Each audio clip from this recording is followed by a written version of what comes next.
உலகம் முழுவதும் வாழக்கூடிய கடவுள் அருள் டிவி நேயர்கள் அனைவருக்கும் உங்கள் தாம்பரம் ஸ்ரீ வாராகி ஈசனேசன் சுவாமியுடைய நல்லாசிகள் வாழ்த்துக்கள். ஜெய் வாராகி, ஜெய் ஜெய் வாராகி. உலகம் முழுவதும் வாழக்கூடிய அன்பு நேயர்களே, ஆவணி மாத ராசி பலன்கள். இந்த ஆவணி மாதம் எல்லோருக்கும் சிறப்பான முறையில் இருக்க போகுது. அப்படி இந்த ஆவணி மாதத்தை நாம் பார்க்கின்ற பொழுது ஆவணி மாதத்தில் 2 அற்புதங்கள் நிகழுது. ஒன்று, சூரிய பகவான் நீண்ட நாட்களுக்கு பிறகு தன்னுடைய சொந்த வீடான சிம்மத்தில் ஆட்சி பலம் பெறுகிறார். இந்த சூரியன் ஆட்சி பலம் பெறுகின்ற காரணத்தினாலே அரசியலில் ஈடுபட்டிருக்கக்கூடியவர்கள், அரசியல் தலைவர்கள், அரசாங்கம், கவர்மெண்ட்டில் ஒர்க் பண்ணக்கூடியவங்க, கவர்மெண்ட் ஜாப் செய்யக்கூடியவர்கள், அரசு அதிகாரிகள், அரசு நிர்வாகம், அரசாங்கம், இதெல்லாம் கவர்மெண்ட்டுக்கெல்லாம் கூட ஒரு நல்ல காலம், நல்ல நேரம்னு சொல்லலாம். நல்ல நேம் கிடைக்கக்கூடிய மாதமாக, ஒரு பேர் புகழ் விளங்கக்கூடிய மாதமாகவும் இந்த ஆவணி மாதம் 12 ராசி அன்பர்களுக்கும் அமைகிறது. உங்களுக்குன்னு இல்லை, 12 ராசிக்கும். ஏன்னா சூரியன் ஆட்சி பலம் பெறுகிறார். அப்போ சூரியனை நோக்கித்தான், சூரியன்ட்டு ஒளியை பெற்றுத்தான் 9 மற்ற 8 கிரகங்களும் ஒளியை பெறுகின்றன. வாங்கி தான் உங்களுக்கு கொடுக்குறாங்க. அப்போ இந்த 9 கிரகங்கள் மட்டுமல்லாது 1008 அண்டங்களுக்கும் வெளிச்சத்தை கொடுக்கக்கூடியவன் சூரியன். அந்த சூரியன் தன்னுடைய சொந்த வீட்டில் ஆட்சி பலம் பெறுகிறான். அது ஒரு தனி சிறப்பு. அதே போல் சுக்கிர பகவான் தனக்கு 5வது வீடாக இருக்கக்கூடிய பஞ்சமஸ்தானத்தில் கன்னி ராசியிலே அமைகிறார். அது ஒரு தனி சிறப்பு. எப்பொழுதுமே குருவுக்கும் சுக்கிரனுக்கும் திரிகோண தொடர்பு ஏற்படுகின்ற பொழுது அந்த குரு சுக்கிரன் பரிவர்த்தனை யோகம் பல வெளிநாட்டு யோகங்களை ஏற்படுத்தும், பல திருமணங்களை நடத்தி வைக்கும், பல திருமண தடைகளை விலக்கும், பல பிரிந்த தம்பதிகளை ஒன்று சேர்க்கும், பல கஷ்டங்களை எல்லாம், பெண்களால் வரக்கூடிய தொந்தரவுகள், இல்லற வாழ்க்கையிலே வரக்கூடிய இடர்பாடுகள், இவற்றையெல்லாம் விளக்கக்கூடிய ஒரு அற்புதமான தொடர்பு இந்த குரு சுக்கிரன் தொடர்பு. அப்போது ரிஷபராசிக்கு 5வது வீடு எது அப்படின்னு பார்த்தீங்கன்னாக்கா கன்னி ராசி. அப்போது சுக்கிர பகவான் கன்னி ராசியிலே சஞ்சாரம் செய்கின்ற பொழுது தனக்கு 5, 9ஆக அமைகிறார். இதுக்கு மேலே இந்த ரிஷபத்தில் குரு இருக்கார். இவங்களுக்கு அங்கே திரிகோணத்திலே பார்ப்பீர்களே ஆனால் சனி பகவானுடைய வீடு, ராகுவுடைய தொடர்பு அங்கே ஏற்படுகிறது.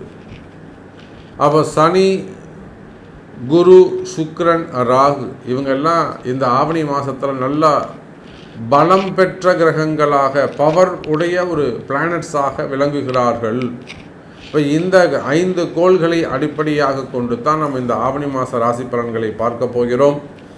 குறிப்பாக ஆன்மீகத்தில் ஈடுபட்டிருக்கக்கூடியவர்கள், ஆலய மடாதிபதிகளாக விளங்கக்கூடியவர்கள், அதே போல் ஆதீன கர்த்தாக்கள், இவங்க எல்லாருக்குமே கூட இருக்கக்கூடிய ஒரு சில சங்கடங்கள் விலகும். அதே போல் ஆன்மீகத்தில் ஈடுபட்டிருக்கக்கூடியவர்கள், மடாதிபதிகள் இருக்கக்கூடிய நோய் நொடிகள் விலகும். பல மறைமுகமாக நடக்கக்கூடிய சூழ்ச்சிகள், பல இடங்களில் மறைமுகமாக நடக்கக்கூடிய கலகங்கள், கீழே வேலை செய்ய இருக்கக்கூடிய நம்ப முடியாத ஆட்கள், இந்த மாதிரியான ஒரு சில பிரச்சனைகள் இருக்கும். திருட்டு, களவு, பொய், கலகம், இதெல்லாம் பஞ்சமா பாதகங்கள்லாம் அங்கே நடக்குமே. ஆனால் அதெல்லாம் அவங்களுக்கு தெரிய வரும். அந்த மாதிரி இடங்களில் அவங்க ரொம்ப ஜாக்கிரதையாகவும் கவனமாகவும் நடந்து கொள்ள வேண்டும். அதே போல் இந்த குரு சுக்கிரன் யோகம் 12 ராசி அன்பர்களுக்கும் மிகப்பெரிய ஒரு பண யோகத்தை, தனயோகத்தை வாரி வழங்குகிறது. ஃபண்டு ஃப்ளோ கிடைக்க போகுது. ஏன்னா குரு சுக்கிரன் யோகங்கிறது ரொம்ப சிறப்பான ஒரு யோகம். அதே போலத்தான் சினிமா துறைக்கும் அதி அற்புதமான யோகம். குரு சுக்கிரன்றது சினிமா துறைக்கும் கலைத்துறைக்கும் உரித்தானது. வருமானங்கள், வீடு லக்ஷ்மி கடாட்சமாக இருக்கும், வீடே சுபிக்ஷமாக இருக்கும், நிறைய மங்கள விசேஷங்கள்லாம் நடக்கப் போகுது. ஸோ இந்த 5 கிரக அமைப்புகள் அந்த ஆவணி மாதம் உங்கள் ராசிக்கு எப்படி இருக்குன்னு பார்த்துடலாம் வாருங்கள். கடகராசி நேயர்களே, அப்போது உங்களுக்கு இந்த ஆவணி மாதம் எப்படி இருக்கும்? சூரியன் ஆட்சி பலம் பெறுகிறார். ஏன்னா கடகத்துக்கு 2ஆம் அதிபதி சூரியன். அப்போ எந்தெந்த துறையில் இருக்கக்கூடியவங்களுக்கெல்லாம் சிறப்பாக இருக்க போகுது அப்படின்னா, அரசியலில் ஈடுபட்டிருக்கக்கூடியவர்கள், அரசியல் குடும்பங்கள். இன்றைக்கி நாம் பார்க்குறோம் எத்தனையோ அரசியல் குடும்பங்கள் எக்ஸ்-எம்எல்ஏவாக இருக்காங்க. நமக்கு தெரிஞ்சு எத்தனையோ எக்ஸ்-எம்எல்ஏஸ். ஒருத்தர் நம்ம பேரெல்லாம் நம்ம குறிப்பிட வேணாம், அவங்க கடகராசி. நம்ம ராசியை மட்டும் பார்ப்போம். தொழில் அமைப்புகளில் நிறைய சிக்கல்களை சந்தித்து வராங்க. வியாபாரம் பண்ணக்கூடிய இடங்களில், தொழில் செய்யக்கூடிய இடங்களில் நிறைய சட்ட சிக்கல்களை சந்தித்து வருகிறார்கள் இந்த கடகராசி அன்பர்கள். அதே போல் அரசியல் ஈடுபட்டிருக்கக்கூடியவங்களுக்கும் நிறைய ட்ரபிள்ஸ் இருக்குது. கடன் சுமைகள், கடன் பிரச்சனைகள் இருக்குது. பணங்காசை போய் சிக்கலில் மாட்டிக்கிறது இருக்குது. இல்லைனா அதை எப்படி ஹேண்டில் பண்ணுறதுன்னு தெரியாமல் இன்வெஸ்ட்மெண்ட் சம்மந்தப்பட்ட பிரச்சனைகள் இருக்குது. இப்படியாக கடகராசியில் ஈடுபட்டிருக்கக்கூடிய அரசியல் நண்பர்களே, அரசியல் தோழர்களே, இந்த மாதம் ஆவணி மாதம் ஒரு சிறப்பான மாதமாக உங்களுக்கு அமைகிறது. நல்ல இன்வெஸ்ட்மெண்ட்ஸ் அமையும், வழிகள் பிறக்கும். அப்படி உங்களுக்கு ஏதேனும் மனக்கவலைகள், மன கஷ்டங்கள், குழப்பங்கள் இருக்குமேயானால், அடுத்து என்ன செய்கிறது, இது எப்படி ஒப்படைக்கிறது அப்படிங்கிற ஒரு மனக்குழப்பங்கள் இருக்குமேயானால், அல்லது நீங்கள் சொன்னது தான் சாமி கரெக்டு, பிஸ்னஸில் இந்த மாதிரி ப்ராப்ளம் இருக்குது, பாதியிலே நிற்குது, நிறைய இன்வெஸ்ட்மெண்ட் பண்ணிட்டேன் அப்படின்ற மாதிரியோ, இல்லை ஃபேமிலி சப்ஜெக்ட்லேயோ ப்ராப்ளங்கள் இருக்குமேயானால், அது நிச்சயமாக உங்களுடைய ஊழ்வினை கர்மா. துளியும் தாமதிக்காதீர்கள். ஒரு முறை உங்களுடைய பிறப்பு ஜாதகத்தை கொண்டு ஒரு சரியான ஜோதிடரை, ஒரு நல்ல ஜோதிடரை அணுகி தெளிவாக இதுதான் சார் காரணம், இப்படித்தான் நடக்கணும்னு பயப்படாமல் சொல்லணும், மழுப்பாமல் சொல்லணும், பெருமைக்காக இல்லாமல் தெளிவாக சொல்லக்கூடிய ஒரு ஜோதிடரை அணுகி அதை தெரிந்து அதற்குரிய வழிபாடுகள், பிராயச்சித்தங்கள் செய்து கொள்வது நன்மை கடகராசி நேயர்களே. அதே போல் சினிமா துறையில் இருக்கக்கூடிய அன்பர்கள், சினிமா துறையில் பார்த்தீங்கன்னாக்கா அந்த கடகராசி அன்பர்களுக்கு நிறைய கஷ்டங்கள். ஸ்பெசிஃபிக்காக ஃபேமிலி சப்ஜெக்டில் நிறைய ப்ராப்ளங்கள் ஏற்படுது. பிள்ளைகளை பற்றிய கவலைகள், அல்லது வாழ்க்கையில் ஏற்படக்கூடிய கவலைகள், வாழ்க்கையில் வரக்கூடிய பிரச்சனைகள். அப்போ இந்த மாதிரியான கஷ்டங்கள் சினிமா துறையில் இருக்கும். வருமானங்கள் சம்மந்தப்பட்டது, கடன் சுமைகள், கடன் பிரச்சனைகள், நோய் நொடிகள். அதே போல் இடதோஷங்கள். நான் பொதுவாக அந்த சினிமா துறைக்குன்னு இல்லை, இது அரசியலாக இருக்கலாம், தொழில் நிறுவனங்களாக இருக்கலாம், கம்பெனியாக இருக்கலாம், பெரிய ஃபேக்ட்ரியாக இருக்கலாம். அன்றைக்கெல்லாம் ஓசூரில் ஒரு பெரிய ஃபேக்ட்ரி, தொழில் நிறுவனங்கள், ஒரு 1200 பேருக்கு மேலே வேலை செய்யக்கூடிய ஒரு கம்பெனி. ஒரு ஷிஃப்ட்டுக்கு ஒரு 1200 பேர் வேலை செய்கிறாங்க. நல்லா ரன் ஆகிட்டு இருக்கக்கூடிய கம்பெனி. ஆனால் ஏதோ ஒரு ஃபீல் பண்ணுறாங்க, ஏதோ இருக்குது சாமி, பயமுறுத்துகிற மாதிரி இருக்குது, அந்த சைட் போக முடியல ராத்திரி, ஆனால் ஒர்க்கர்ஸ்லாம் பயப்படுறாங்க அப்படின்னு தொடர்ந்து அங்கே ஏதோ ஒரு இடர்பாடுகள் ஏற்பட்டுக்கிட்டே இருக்குது. மிஷின் ரிப்பேர் ஆகுது, பவர் ஃபெயிலியர் ஆகுது, இல்லை பவரில் அப் அண்ட் டவுன்ஸ் வருது, மிஷின் வேஸ்ட்டாக போகிறது. இப்படி நிறைய எக்ஸ்பென்சஸ் வந்துக்கிட்டே இருக்குது. மாதத்துக்கு எப்படி பார்த்தாலும் ஒரு 3 லட்ச ரூபா 4 லட்ச ரூபா அதுக்கு வீணாக போகுது. அப்போ இதெல்லாம் இடதோஷத்தை குறிக்கும், ஒரு சில மறைமுகமான பிரச்சனைகளை குறிக்கும். அப்புறம் நம்ம அதை நேரில் போய் விசிட் பண்ணியிருந்து அங்கேயே 2 நாள் தங்கியிருந்து அதை பூஜை செஞ்சு கொடுத்துட்டு வந்தோம், பரிகாரங்கள் செய்து கொடுத்துட்டு வந்தோம். அப்போ இடதோஷங்கள் கடகராசியை பொறுத்தவரையில் ரொம்ப ஸ்பெசிஃபிக்காக நான் சொல்லக்கூடியது இந்த இடதோஷங்கள். அது குடியிருக்கக்கூடிய வீடாகவும் இருக்கலாம், அல்லது இப்போ நீங்கள் புதுசாக வாங்கின இடமா இருக்கலாம், குடியிருப்புகளாகவும் இருக்கலாம். கவனம் தேவை. அதுக்கு அடுத்தபடியாக பார்த்தீங்கன்னாக்கா உத்தியோகம். நீங்கள் எந்த வேலை செய்பவராக இருந்தாலும் சரிதான் கடகராசி என்பர்களே, வேலையை பொறுத்தவரையில், உத்தியோகத்தை பொறுத்தவரையிலே சிறப்பானதாக இருக்கும்.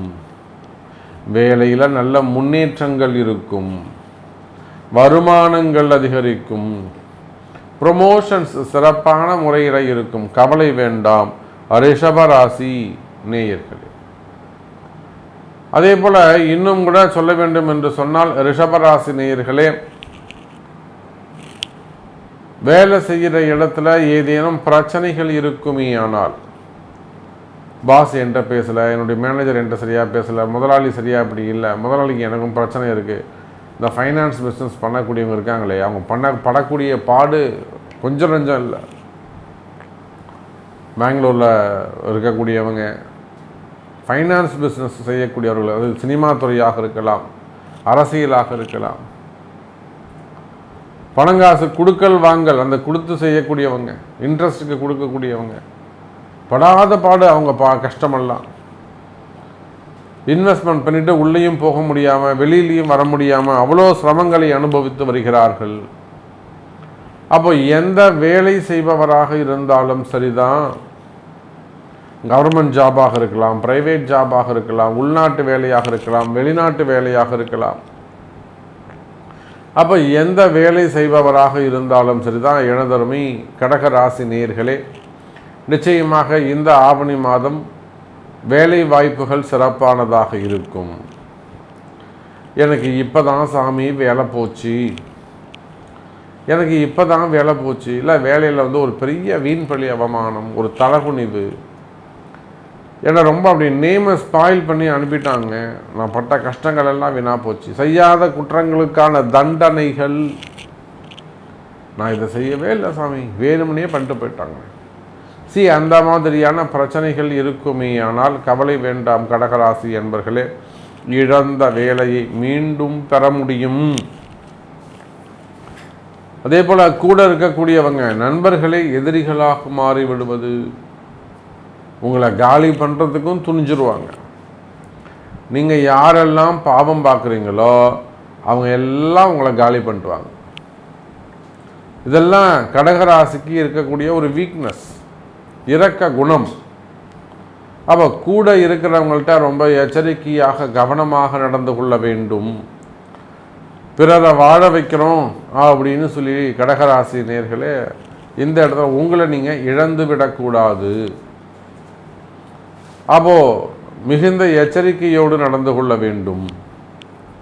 அதே போல தான் இந்த செய்வினை கோளாறுகள், மந்திர மாந்திரீக தோஷங்கள், உடல்நிலை, ஆரோக்கியம், மனசு என்னமோ இருக்குது, ஒரு பயமாக இருக்குது, ஒரு குழப்பமாக இருக்குது, என்ன நடக்குமோன்னு எனக்கு தெரியல, அந்த மாதிரியான மனக்குழப்பங்கள், மன பயம் இருக்குமே ஆனால், அல்லது பிள்ளைகளுக்கான உடல்நிலை குறைவுகள் இருக்குமே ஆனால், சின்ன குழந்தைங்க ஆட்டிசம் ப்ராப்ளம் இருக்குது, சரி பண்ண முடியுமா அப்படின்னு கேட்டாக்கா நிச்சயமாக அதுக்கெல்லாம் வழிவகைகள் இருக்குது.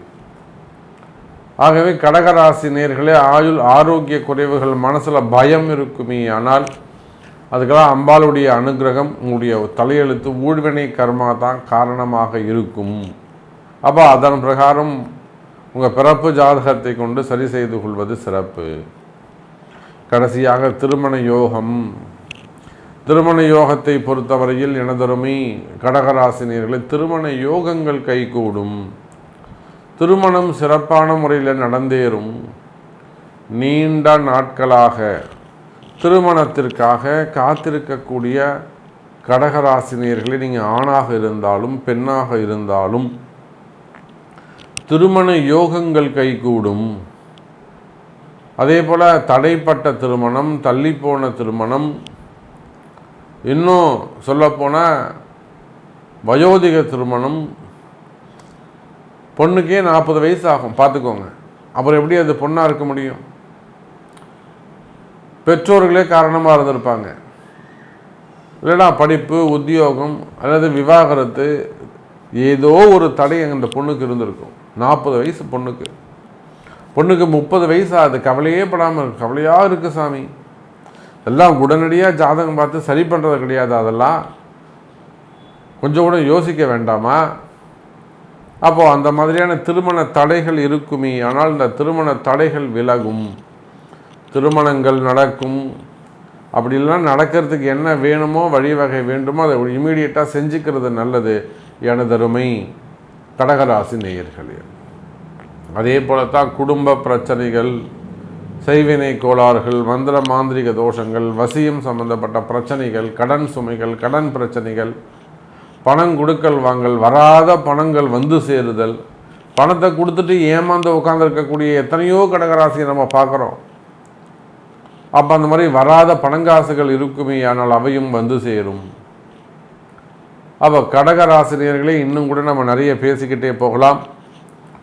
உங்களுக்கு என்ன வேண்டும், உங்களுக்கு என்ன கேள்வி, உங்களுக்கு என்ன தேவை அப்படி என்பதை உங்களுடைய பிறப்பு ஜாதகத்தை கொண்டு தொடர்பு கொள்ளுங்கள் என்பதை தெரிவித்துக் கொண்டு மீண்டும் வேறொரு அற்புதமான பதிவில் உங்களை சந்திக்கிறேன். நன்றி. நமச்சிவாயம். ஜெய் வாராகி.